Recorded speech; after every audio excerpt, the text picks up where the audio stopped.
president says he's raising tariffs on a country that is also a key ally. The president says he's doubling taxes on imports from India to 50% because India, he says, is buying oil from Russia. We've made a lot of progress. And as you know, we put a 50% tariff on India on oil. They're the second largest. They're very close to China in terms of the purchase of oil from Russia. Une décision du président américain a bouleversé l'économie mondiale et menace de transformer la vie de millions de familles ordinaires. Donald Trump a annoncé que les droits de douane sur les produits en provenance d'Inde allaient doubler, passant de 25% à 50%. En seulement 30 jours, les effets sont déjà dévastateurs. Les États-Unis ont perdu 87 milliards de dollars en partenariats commerciaux. Les chaînes d'approvisionnement se sont rompues, en particulier dans le domaine de la santé. Le prix des médicaments essentiels, tels que les antibiotiques et les médicaments contre l'hypertension, a grimpé de 20 à 40%. Pour les familles qui vivaient déjà dans la précarité, cela signifie devoir choisir entre payer les factures de base et les traitements vitaux. Le choc va au-delà du portefeuille. Il touche les relations entre deux pays qui, jusqu'à hier, étaient des partenaires stratégiques. L'Inde est le 4e partenaire commercial des États-Unis et exporte près de 87 milliards de dollars par an de marchandises vers le marché américain.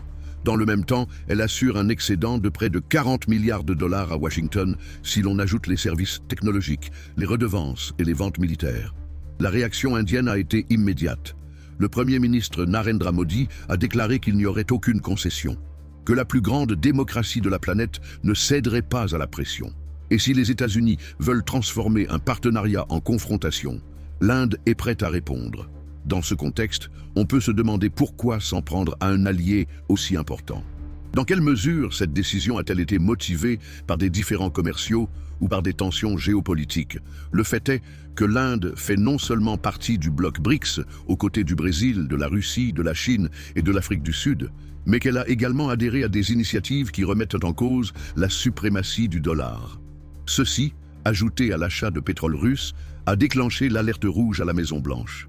Le tarif de 50% n'est pas seulement un chiffre sur une feuille de calcul. Il symbolise le début d'une guerre économique dont nous ne pouvons encore mesurer les répercussions. Le secteur technologique, fierté et moteur de l'innovation aux États-Unis, est devenu une cible directe. Les grandes entreprises dépendent de la main-d'œuvre hautement qualifiée de l'Inde, qui domine plus de 60% du marché mondial des services logiciels. Le message a été transmis par le biais d'augmentation des contrats signés avec des clients américains. Dans le même temps, les entreprises européennes et asiatiques ont bénéficié de conditions de paiement spéciales. En termes simples, l'Inde a choisi qui privilégier. La plus grande surprise est venue du secteur agricole. De manière coordonnée, les importateurs indiens ont annulé leurs contrats d'achat de maïs et de soja aux États-Unis. Les expéditions qui représentaient des milliards de dollars par an ont tout simplement disparu de la carte commerciale. Les agriculteurs du Midwest, habitués à voir leurs récoltes traverser l'océan pour rejoindre le marché indien, se sont retrouvés avec des silos pleins et aucun débouché pour leurs céréales. Les conséquences ont été immédiates. Chute de la valeur des terres agricoles, faillite de fournisseurs locaux et climat de désespoir dans des régions déjà fragilisées par l'instabilité mondiale. En coulisses, l'Inde a accéléré un processus pour Washington. La construction d'un réseau financier qui se passe du dollar. Les transactions ont commencé à être effectuées dans des monnaies locales, dans des systèmes numériques indépendants et même dans des crypto-monnaies. Les banques traditionnelles des États-Unis, qui tiraient profit de chaque opération entre les deux pays, ont vu des milliards de dollars de revenus s'évaporer en quelques semaines. La base du pouvoir financier, jusque-là considérée comme intouchable, commençait à montrer des fissures. Chacun de ces mouvements a révélé un nouveau point de tension. Il ne s'agit plus seulement d'une guerre tarifaire, c'est une lutte pour l'avenir de l'influence économique mondiale. Dans les grandes villes, les travailleurs se rendent dans les pharmacies et découvrent que le prix des médicaments de base a tout simplement explosé. Un flacon d'insuline qui coûtait 120 $ dépasse désormais les 160 $. Pour les personnes âgées qui vivent avec des retraites modestes, chaque comprimé est devenu synonyme de sacrifice. Beaucoup réduisent eux-mêmes leur dose, prolongeant ainsi leur traitement de manière risquée. La décision politique de Washington s'est transformée pour des milliers de familles en une lutte pour la survie. Dans les quartiers de classe moyenne, l'impact se fait également sentir dans le panier d'achat. L'augmentation des coûts d'importation a fait grimper les prix des aliments transformés, des conserves et même des produits d'entretien. Les familles qui prévoyaient auparavant des vacances comptent désormais chaque centime pour payer leurs factures d'épicerie. Une mère de famille de l'Ohio résume la situation. Ce n'est pas seulement une question de tarifs, c'est comme si nous avions perdu le contrôle de notre vie financière. Le sentiment d'instabilité sape la confiance en l'avenir.